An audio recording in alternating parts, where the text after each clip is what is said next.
ভিতর দিয়ে ঢুকতেছি আমরা। নর্মালি এখন অন্যান্য জেলাগুলোতে এই পরিমাণ কাজকর্ম নাই। মানে পুরাতন যে শহরগুলা, আমাদের গোপালগঞ্জ অনেক পুরাতন জেলা, একসময় আমাদের গোপালগঞ্জ এরকম পরিমাণ কাজ ছিল, কিন্তু উন্নয়নের ধারায় আমাদের গোপালগঞ্জ এখন শুধু বিল্ডিং আর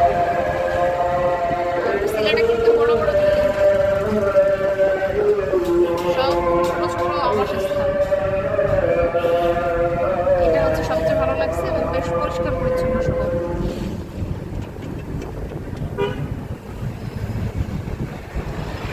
হেলিপ্যাড লাম আচ্ছা, ওপরে হেলিকপ্টার লাম 300 কোটি টাকার বাড়ি, আল্লাহ মানে তারপরে হেলিপ্যাড আছে।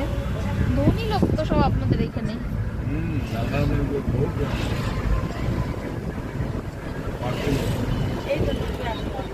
বিল্ডিং করে ভাড়াটিয়াদের মেইনটেইন করে জীবন শেষ। সরি